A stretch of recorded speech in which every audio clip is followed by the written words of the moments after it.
नमस्कार. स्वाभिमानी TV news चॅनलच्या बातमीपत्रात आपलं स्वागत. प्रभाग क्रमांक 16 मध्ये नागरिकांना मूलभूत सुविधा उपलब्ध करून द्या, मनपा प्रशासनाला नागरिकांचे निवेदन. धुळे शहरातील प्रभाग क्रमांक 16 येथे अनुसूचित जातीची लोकसंख्या मोठ्या प्रमाणात आहे. दरम्यान दलित वस्ती सुधार योजनेच्या माध्यमातून या प्रभागासाठी शासनातर्फे करोडो रुपयाचा निधी दिला जातो. मात्र दलित वस्त्यांमध्ये विकास होताना दिसून येत नाही. मग निधी जातो कुठे असा प्रश्न उपस्थित करीत येथील नागरिकांनी सरळ महानगरपालिकेत आज धडक देत प्रभाग क्रमांक 16 येथील नागरिकांना नागरी सुविधा दिल्या जात नाही. मग दलित वस्ती सुधार योजनेअंतर्गत जो निधी जातो तरी कुठे, त्या संदर्भात चौकशी करण्यात यावी. त्याचप्रमाणे प्रभाग क्रमांक 16 येथील नागरिकांना नागरी सुविधा तात्काळ उपलब्ध करून द्याव्यात, अन्यथा धुळे महानगरपालिकेवर आक्रोश मोर्चा काढण्यात येईल असा इशारा प्रभाग क्रमांक 16 येथील नागरिकांनी दिलेला असून त्या संदर्भात आज मनपा प्रशासनाला निवेदन देण्यात आले. दरम्यान यावेळी निवेदन देण्यासाठी प्रभाग क्रमांक 16 येथील नागरिक मोठ्या संख्येने उपस्थित होते.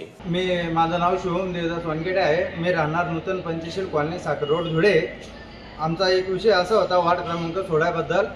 तर आमच्या इथं आजच्या 20 ते 25 वर्षापूर्वीपासून घाणीचे अत्यंत मोठ्या प्रमाणात साम्राज्य आहे. और तिथं अजून आम्ही लाईट बिल वगैरे कर वगैरे भरताना आम्हाला कोणतीच सोयी भेटत नाही.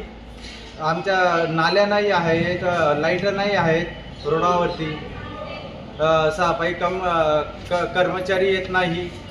त्यांना आम्ही बोललो तर तुम्ही वरती आदेश आणला, साहेबांना आदेश द्या, ते आम्हाला ओढीचे उत्तरं देतात. आणि आजच्या 20 वर्षापासून आमदार निधीमधून रस्ता तयार झालेला आहे. तर अपूर्ण रस्ता तयार झालेला असल्यामुळे तर अपूर्ण गटरच त्यांनी केली नाही. तर आजपासून 20-25 वर्षापूर्वीपासून तर 10 नगरसेवक निवडून आले असेल तर एका नगरसेवकाने काम केलं नाही किंवा कोणतेही महानगरपालिकाने लक्ष केंद्रित केलेलं नाही. आमच्या परिसरामध्ये दलित वस्ती असल्यामुळं कारणाचं दुर्लक्ष करताय का, या विषयावरती आम्ही मॅडमांना, उपायुक्त मॅडमांना निवेदन दिलेलं आहे. या विषयावरती निवेदन देऊन मॅडमांनी आम्हाला कालावधी दिलेला आहे 15 दिवसाचा. तर मॅडम म्हणे 15 दिवसाचा कालावधी जर झालं तर ठीक आहे म्हणे, नाही तर आम्ही तीव्र आंदोलन नगरपालिकेच्या समोर बसून करू.